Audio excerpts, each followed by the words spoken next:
In regards improvisation, music therapist Evan Root states, improvisation may be understood to create a situation where change, transformation and process come into focus. In this sense, improvisation not only means to get from one place to another, but from one state to another. In this sense, improvisation is a transitional ritual, a way of changing position, frames, status, or states of consciousness. Root says, when shared with others, this experience has the potential to lead to what he describes as communitas, one soul connecting with another. He says this experience requires giving yourself totally, and attitudes like egoisms, possessive feelings, and the spirit of competition have to give way to generosity, closeness, and communion.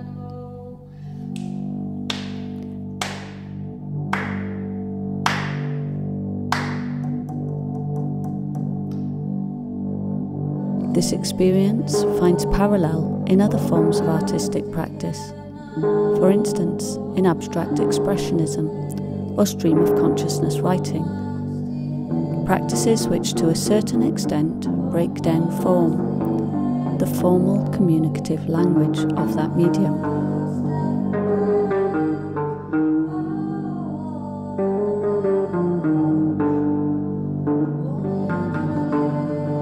This would similarly seem to be the core of the aesthetic attitude, where the underlying dispositions are those of disinterested attentiveness or will-less contemplation. Philosopher Schopenhauer states, when, however, an external cause or inward disposition suddenly raises us out of the endless stream of willing and snatches knowledge from the thraldom of the will, the attention is no longer directed to the motives of willing, but comprehends things free from their relation to the will. Then all at once the peace, always sought, but always escaping us, comes to us of its own accord, and all is well with us.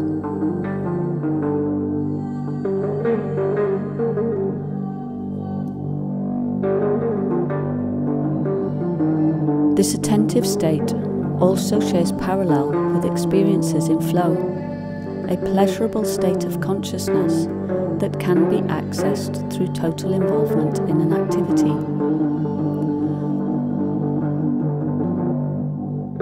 Author and psychologist Mihaly Csikszentmihalyi says flow can be achieved through many different activities, but the criterion for its achievement is total attentiveness.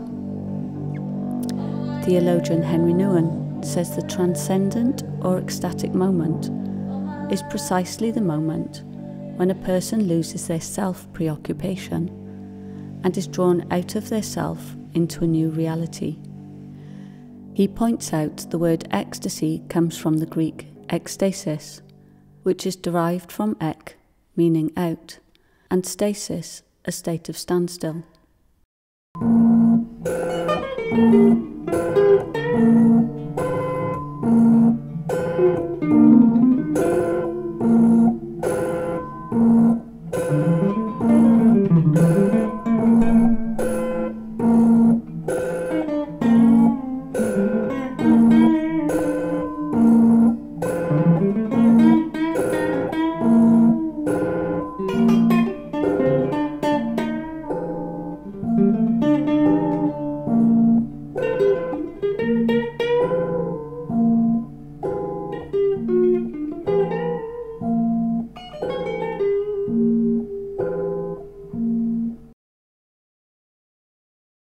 This activity of losing self-preoccupation relates similarly to contemplative practice, where the aim is to focus away from self, to become present with God in an attitude of attentive and focused listening. A practice that involves quieting the inner dialogue, the endless chatter of the mind.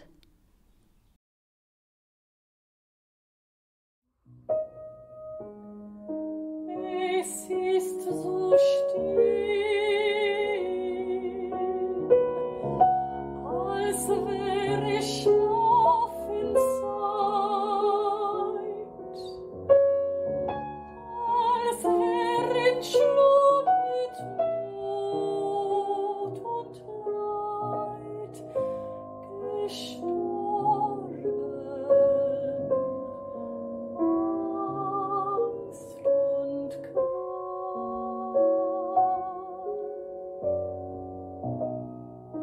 This activity of attentive communion, of intuitive receptivity, would seem a desirable state from which to develop and create art.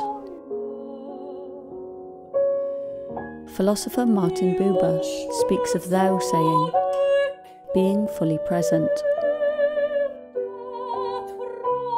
He says all genuine art making involves this attentive practice, this state of fully receptive presence. Painter and teacher Robert Henry writes, "We make our discoveries of technique while in the state, because then we are clear-sighted."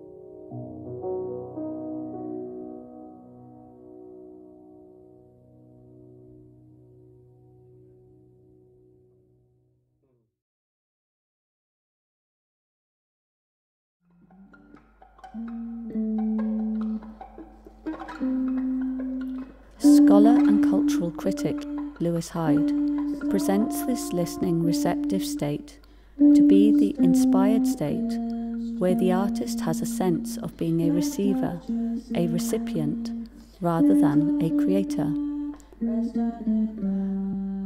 According to Hyde, within this gifted state, an artist experiences the work coming through them, rather than being consciously constructed by them. He writes, "An essential portion of any artist's labour is not creation as much as invocation. Part of the work must not be made, it must be received."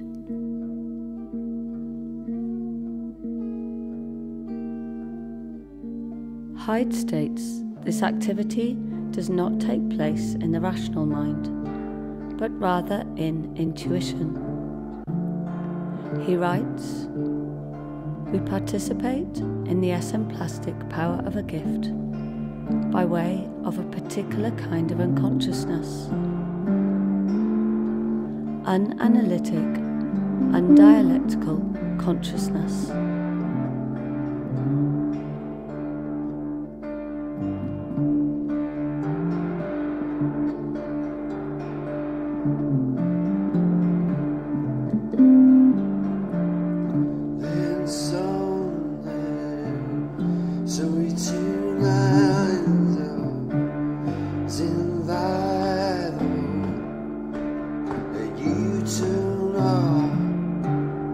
Then thy thought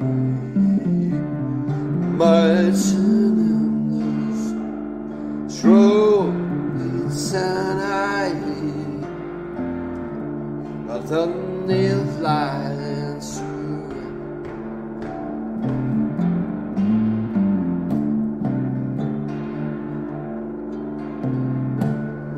Then sigh in life inside my conscious biting over. I secure that all means